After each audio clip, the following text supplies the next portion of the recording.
Hoy te quiero hablar de los dos caminos que tiene Venezuela, mutuamente excluyentes. O es el uno o es el otro, para que tú calibres, ponderes, te sientes ante la probabilidad de evaluar qué va a ser de tu destino y el de tu familia y el de tu vida. Porque la opción una, la que pareciera que se siguen aferrando cuadros del mando supremo y militares también, es lograr ganar tiempo para regresar al viejo estatus, el previo a enero de 2026. Las cárceles llenas, intervenidos los partidos políticos, restringida toda forma de expresión popular, los dirigentes en el exilio, un estado, un rictus de terror supremo que nadie se atreviera a levantar la voz ni a protestar porque inmediatamente era detenido sin forma de juicio, sin derecho a debida defensa. En ese esquema de la vuelta al pasado, se correría más la arruga, seguiríamos, imagínate, con el sueldo más bajo del mundo, en condiciones infrahumanas, y solo una ínfima minoría, los que tú ves, los que tú conoces, que son los enchufados, los que tienen contactos con el gobierno, derrochando abundancia en sus camionetas, en sus fiestas paradisíacas, en los signos inocultables de la bonanza, serían los beneficiados. Pero a ti que te estoy dando este mensaje, por más de que tú hayas ido a votar, obligado o espontáneamente, de que hayas pertenecido, ¿cuántos no hay? Espontáneo o por las circunstancias en un grupo de presión, llámese colectivo, llámese frente, como lo llamen. En esa circunstancia tú también vas a ser afectado, porque las probabilidades que se le están abriendo a Venezuela no es que es para los que están afuera, no es que es para los opositores, son para ti básicamente, para todos. No puede haber una democracia liberal, no puede haber un capitalismo abierto, una economía social de mercado que diga no, pero solamente van a ser beneficiados y solo van a tener capacidad de trabajar los que hayan estado contra esta teoría. No, esto es una oportunidad para todos. En ese viejo esquema negacionista se estaría quemando una oportunidad dorada, un premio quino, loto, supremo, que Dios en su infinita bondad decidió darle a Venezuela, porque de la manera como se han dado las cosas, yo veo algo más allá que la casualidad, que las circunstancias geopolíticas, que un operativo militar. Es como si tantas oraciones, clamores, plegarias a lo largo del tiempo, tanto sacrificio de gente que ofrendó la vida queriendo llegar y no pudo, tanto muchacho que protestó durante todos los años pidiendo un cambio, finalmente hubiese llegado un minuto de misericordia para Venezuela. Porque todo se va dando en la medida que pueda evolucionar favorablemente. Que hay un party pris, que los presos políticos salen, pero que no salieron todos. Pero que queda una alternativa para seguir gestionando la libertad mediante otros recursos alternativos. Al final tendrán que liberar a todos los presos políticos. Porque el tema de fondo es que el chavismo, más temprano que tarde, va a ir a unas elecciones sin el mismo Consejo Supremo Electoral de siempre, sin probabilidad de desaparecer acta, con veedores internacionales debidamente calificados y con la tutela internacional ejerciendo presión. ¿Qué debe hacer el chavismo en ese escenario? Adelantar los tiempos y prepararse, que mientras más rápido lleguen el escenario, más probabilidad tendrán de recomponerse, de redimensionarse y de volver a conectar con las grandes banderas populares, lo que le llevó a ser un movimiento inderrotable electoralmente a fines del siglo XX, principios del siglo XXI, a que el chavismo llegase a ser después una fuerza pretoriana de coerción, de control omnímodo del pensamiento, totalitarismo. Eso fue una degeneración. En verdad, al principio tuvieron un mago de masa, un caudillo extremadamente popular, dispuesto y que de hecho perdía elecciones y luego de alguna forma se recuperaba. Y al final siempre tenía un discurso de conexión con las clases populares. Todo eso se perdió, pero el gran reto histórico del chavismo es conectar de nuevo con esas banderas populares. ¿Qué debe hacer en el camino? Ya no seguir cargando culpas, sino empezar a abrir. Porque el chavismo, óigase bien, perdiendo las elecciones, las gana. ¿Por qué las gana? Bueno, porque se han dado las cosas que no va a haber ninguna exclusión, no va a haber ilegalizaciones, no va a haber persecuciones. Ellos mismos se pueden conceder incluso por la vía legislativa una serie de garantías, prebendas. ¿Y qué escenario este? Sale la presidenta y su elenco del Palacio de Miraflores y a vuelta de pocos meses está en la calle de factura de la oposición planteándole quejas, reivindicaciones, reclamos hasta salariales al nuevo gobierno, que qué de problemas va a tener el primer gobierno democrático de Venezuela. Pero este es un llamado para ti, que estás allá abajo, formando parte de esa estructura de poder, pero la quinta rueda del coche, el último engranaje de una gigantesca pirámide donde tú realmente no tienes probabilidad alguna de opinar. Pero lo que pasa es que la historia enseña que aún los que están como convidados de piedra son capaces de promover las grandes revoluciones y los grandes cambios. ¿Quiénes derrumbaron y propusieron los cambios, motivaron, generaron los cambios en Europa del Este en los años 90? Estados Unidos y la CIA. Una invasión extranjera. Periodistas acreditados que lograron. No, fue el pueblo que se hartó, se cansó, se echó a la calle, sacó la capacidad de reacción y ellos mismos democratizaron sus países. Y el resultado es el alto nivel de vida que van logrando todos los países de Europa progresivamente a lo largo de las décadas, tras el periodo previo ominoso, depresivo, en el tiempo del estatismo comunista. Tú tienes que hablar, tú tienes que llegado el momento hablarle a quien te corresponda y saber que lo que va a pasar en Venezuela básicamente te va a beneficiar a ti. El chavismo tiene miedo de que si entrega el poder no lo vuelva a recuperar más. Ay, tienen que leer historia. Los mismos que hoy en día están desesperados por salir de ello, de aquí a unos años se van a olvidar de todo y va a haber hasta una nostalgia por el viejo sistema que desapareció. Digo, si en Europa del Este hay hasta una nostalgia por los tiempos de la Unión Soviética como invasora de todos esos países. Si el chavismo primero abre él mismo las compuertas, ya abierto tímidamente, que no se oiga mucho, que no me lo reclamen, las puertas de algunos calabozos, termínenlos de abrir todo. Ya está permitiendo alguna actividad política en la calle, permítanlo lo demás. Ya está permitiendo que dirigentes opositores, algunos lleguen del exilio, que lleguen todos, y ya está permitiendo ciertas manifestaciones de libertad de prensa. Permítalas todas. Al fin y al cabo, todo eso se va a tomar en cuenta para la probabilidad de que ellos tengan de volver al poder. Y les sobrarán argumentos para seguir cooptando en la Venezuela que el futuro debe ser plural, tolerante, ecuánime. El debate que hay ahorita no es si después de un gobierno democrático que evidentemente va a tener una economía neoliberal de mercado, ¿por qué negarlo? Las cosas se llaman como se llaman. ¿Quién va a ser la alternativa?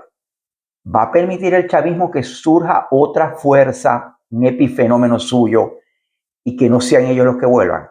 Con solo hacerlo debido ahorita en esto que se llama transición, ustedes podrían perfilarse cómodamente para hacer la alternativa. Cuando llegue el momento de volver a cooptar ustedes por el poder en Venezuela. ¿Qué hace falta ahorita? Que entiendan el signo de los tiempos. El signo de los tiempos es una plena vuelta a la productividad. Este país maravilloso. Yo llegué a la conclusión que Dios está de nuestra parte. Las cosas se van dando de tal manera que lo mejor es lo que ha pasado. Siempre pudo ser peor. Fíjense lo acontecido en Irán y la diferencia con Venezuela. Nos hemos ahorrado el fantasma de la intervención militar, nos hemos ahorrado los fantasmas de la masacres, de muchos problemas, de una inestabilidad. Y en vuelta de pocas semanas ya estamos montados en un proceso de reactivación de la industria petrolera. Una embajada americana, volviendo los emblemas comerciales, productivos de los viajes de Estados Unidos. Y si el chavismo se atreve a dar un paso más, a no esperar que lo obliguen las circunstancias. Por ejemplo, tienen que atreverse a la dolarización.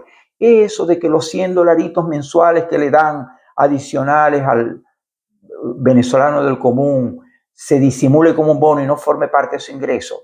Eso es una cretinada. Es algo de injusticia social.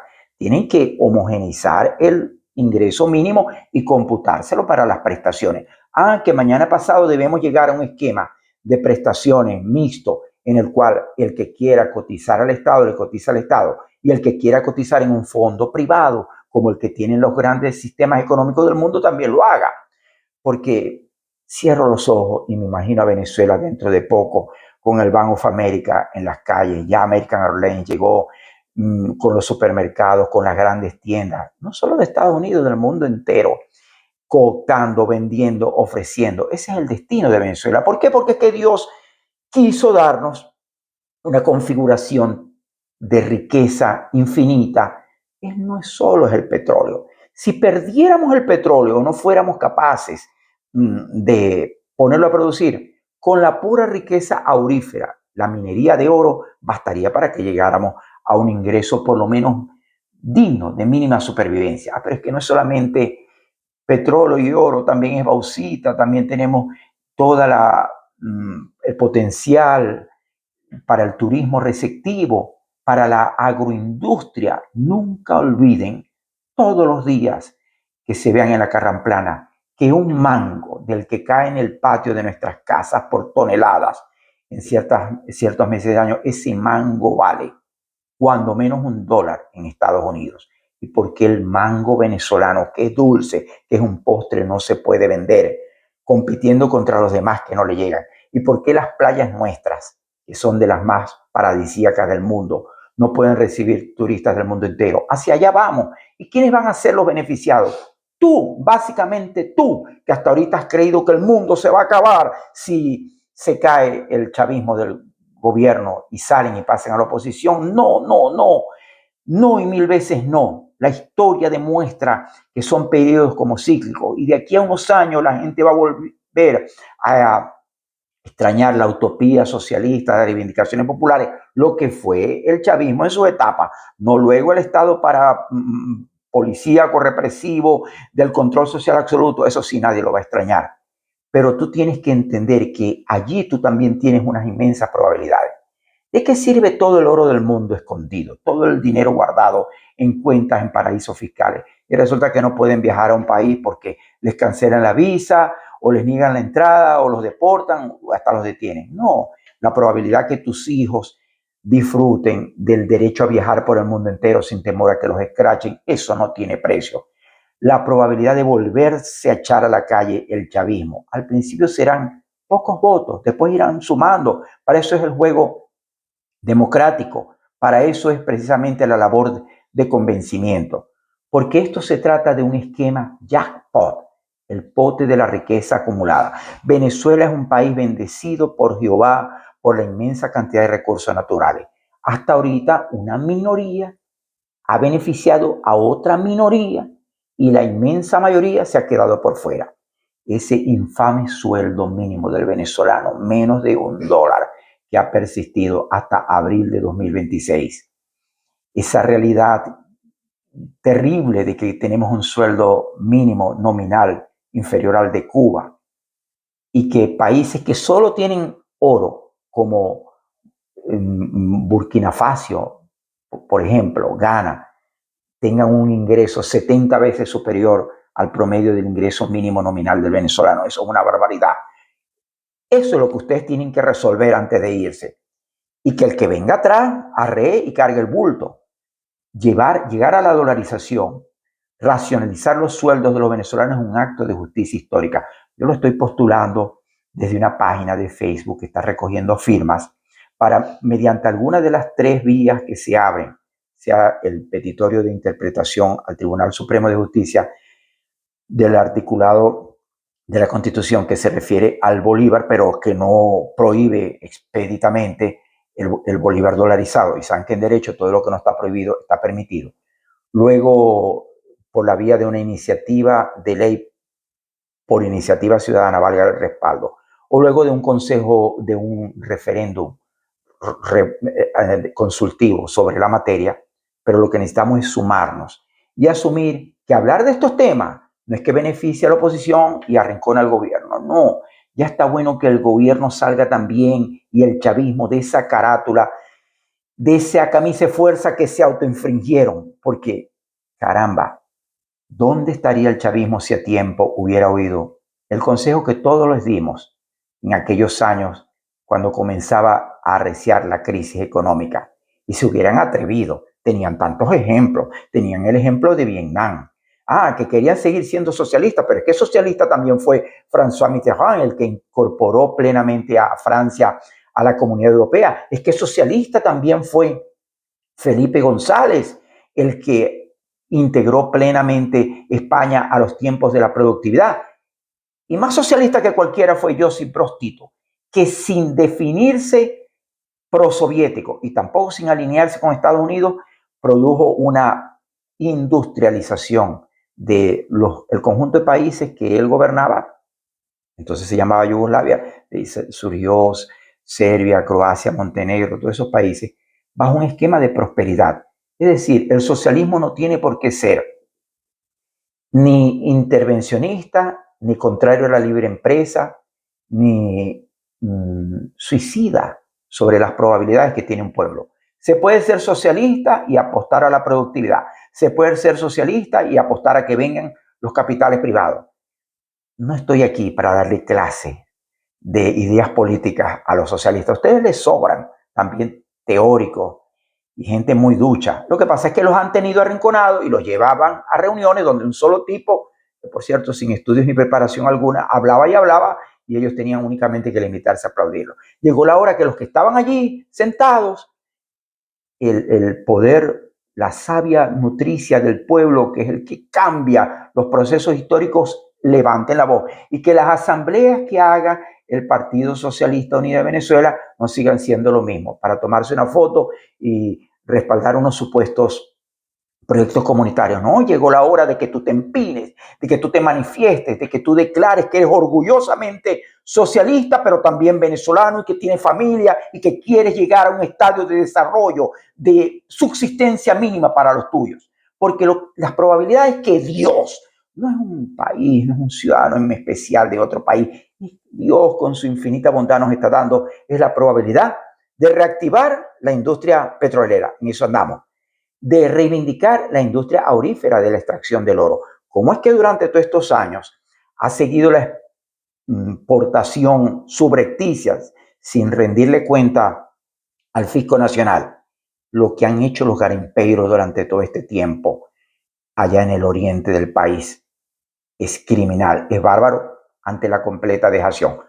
Propongamos que toda esa gente armada que han dado aterrorizando a las comunidades se destinen a arrinconar y aterrorizar a los garimperos para que nos devuelvan el oro a los venezolanos.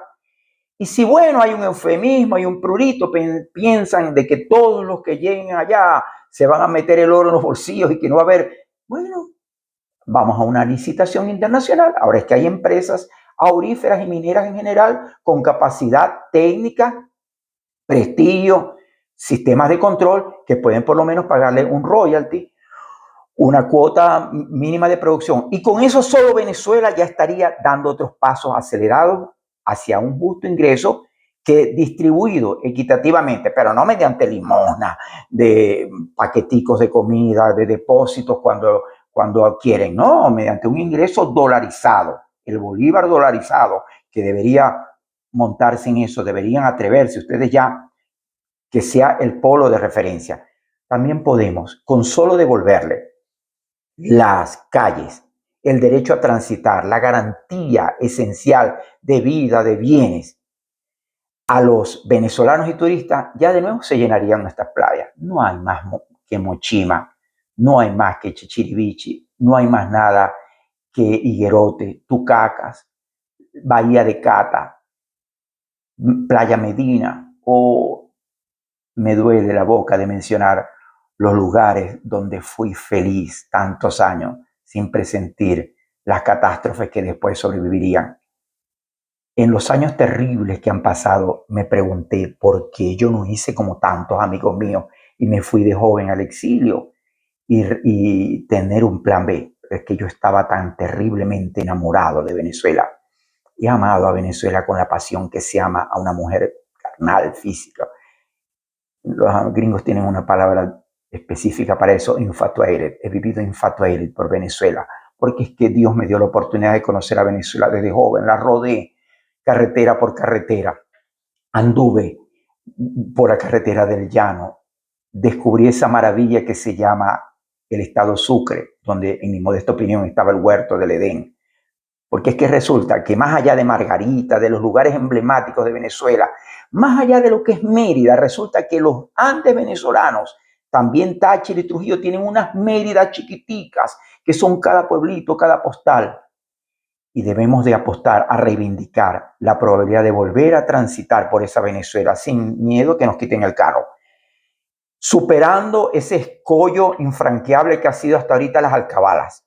¿Qué espera el interinato para prohibir que las alcabalas anden reteniendo ilegalmente a los que transitan por las carreteras venezolanas? No, el que no ha cometido un delito tiene libertad de tránsito y ninguna autoridad civil, policial o parapolicial tiene derecho a retenerlo horas allí con los fines crematísticos que todos sabemos. Cuando le devolvamos las calles y el derecho a tránsito a los venezolanos, el puro turismo interno va a generar un montón de riqueza redistributiva, de empleo, porque tenemos hambre de volver a los llanos, a los Andes, a las costas, de bañarnos en los ríos, en las quebradas. Tenemos hambre, deseo infinito de volver a vivir esa Venezuela, que es un regalo de Dios, tierra de gracia. Los venezolanos, los europeos, los españoles se asombraron cuando vieron tanta riqueza y tanta belleza junta.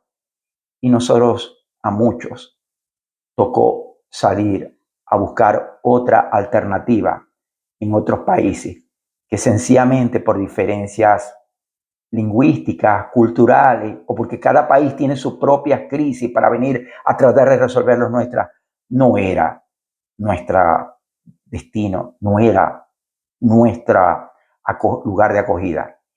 Y las cosas se han ido dando de tal manera que me parece que la tierra prometida va volviendo a ser es Venezuela, el lugar donde criar a los niños en prosperidad. Viajábamos en los años 80, 90, hasta principios de los 2000 y nos invitaban a que nos quedáramos en unos hermosos pueblos norteamericanos y desechamos la oferta porque en Venezuela nuestro nivel de vida, nuestra capacidad de ingreso era mucho mejor de lo que podíamos lograr allá. Pero luego vino la hecatombe. ¿Y qué se ha planteado ahora? La probabilidad que buena parte de ese exilio vuelva con su know-how, la experiencia que ha adquirido, con los capitales que han acumulado, porque muchos venezolanos han triunfado también.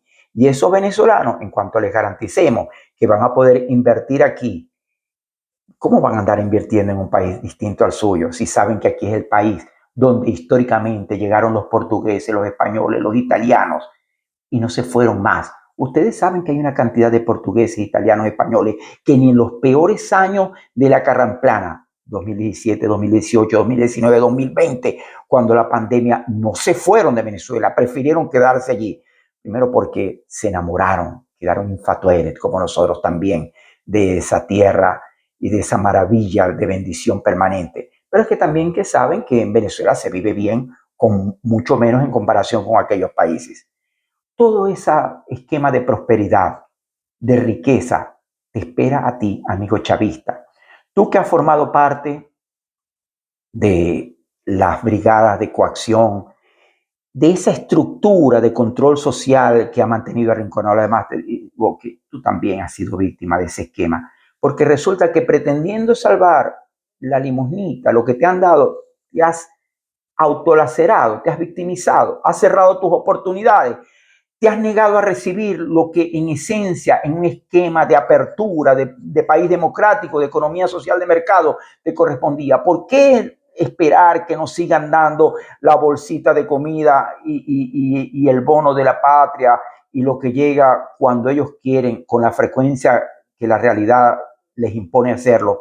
Cuando tú puedes ser empresario, microempresario, cuando tú puedes llegar a poner los mangos, nunca olviden lo que vale un mango venezolano en Estados Unidos, y puedes vender la papaya lechosa, y puedes tener piscicultura, y cualquiera de las ventajas, porque Isabel Allende, escritora, decía, este es un país, Venezuela, sobre sus años de exilio en Venezuela, es un país tan maravilloso que caía una fruta al suelo, ya se refería al mango, vuelvo sobre el mango, y daba una cosecha excelente y nadie la cosechaba. Ese es Venezuela, el país donde la riqueza es como el monte que se genera espontáneamente.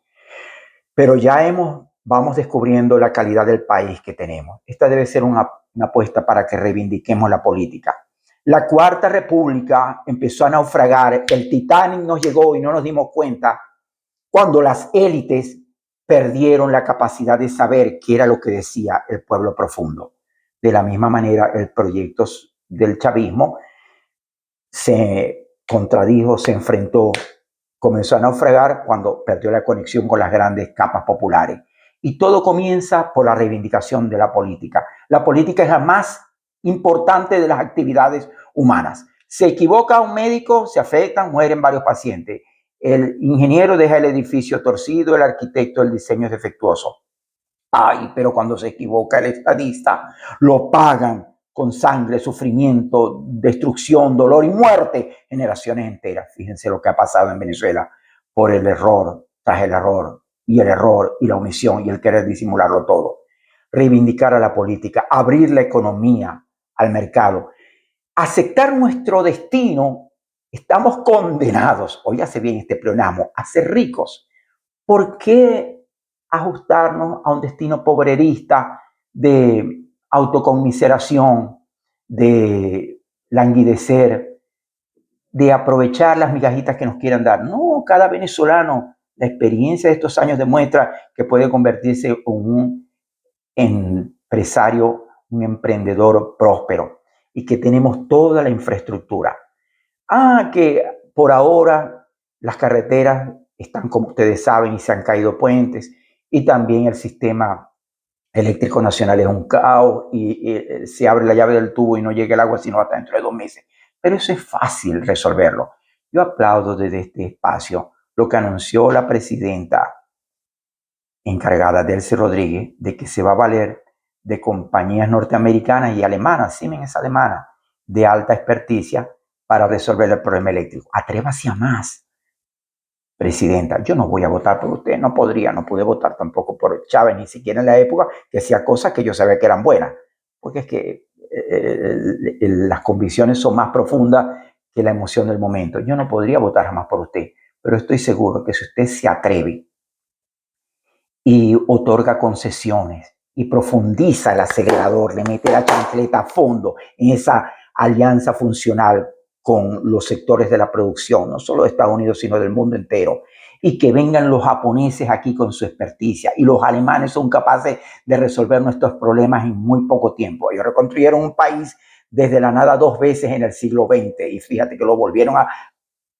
poner de primera potencia económica subregional europea, Alemania. ¿Por qué no pueden los alemanes? Hay una tradición tan grande de alemanes en Venezuela. Debemos propiciar que por tercera vez vengan los alemanes. Vamos a ofrecerles una nueva colonia Tovar. Vamos a ofrecerles exenciones fiscales.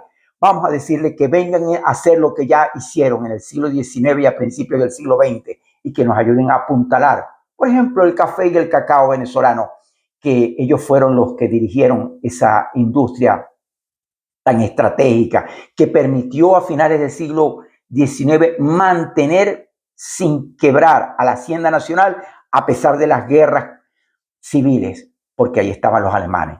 ¿Por qué ellos no pueden venir a asumir la industria cacautera y cafetera venezolana? Ellos tienen la experticia. No hay broca que se le aguante al talento de un alemán y de un gochito tachirense o merideño o de Biscucuy, guiado por un alemán, enfrentando a la broca y todo lo que venga.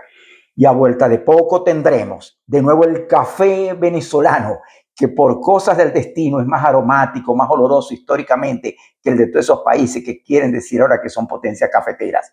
Y el cacao venezolano, fíjense, ha sobrevivido a toda esta época y sigue siendo una referencia. Ahora es que hay terrenos, escenarios para volver a sembrar cacauteros en todas esas latitudes de clima templado en Venezuela y volver a competir con el cacao de la manera de aprovechar todas nuestras oportunidades. Porque hay muchas cosas en contra, pero yo digo que son más las a favor. Leyendo historia y viendo la realidad de otros países me doy cuenta que nosotros no tenemos ninguna diferencia abismal. Aquí no hay problemas raciales, aquí no hay diferencia religiosa. El católico aquí con el evangélico es lo mismo. E históricamente, el chavista con el opositor convivían. Había familias donde la mitad era opositora y la mitad era chavista, porque luego más adelante llegaron esos compartimientos estancos y el opositor se fue al exilio y el chavista quedó aquí y el del exilio le siguió enviando, peleando, rezongando, quejándose, pero le siguió enviando dinero desde afuera. ¿Es o no es? Tú sabes que es así. Somos uno solo de un país de gracia, un país de bendición, un país llamado por Jehová a vivir en abundancia. Se han cometido todos los errores, pero no es el momento ahorita de recordar los errores, sino las inmensas probabilidades que se abren hacia el futuro. Todo comienza con una toma de conciencia. Por favor, háblale de este programa, de este enfoque a los amigos tuyos, envíalo. Yo no tengo partido político, no tengo recursos, poco logro hacer las cosas con las propias manos, pero estoy seguro que esta es la razón. He tenido una epifanía de que Venezuela va a ser esta vez tan próspera como siempre, tan bendecida como siempre. Que los hijos de un lado y del otro lado, de la mano derecha y la mano izquierda, los hijos que creen en Cristo de una manera y en Cristo de otra, todos nos vamos a reencontrar. Atrévete tú a aprovechar la riqueza, la bendición inmanente de ser venezolano.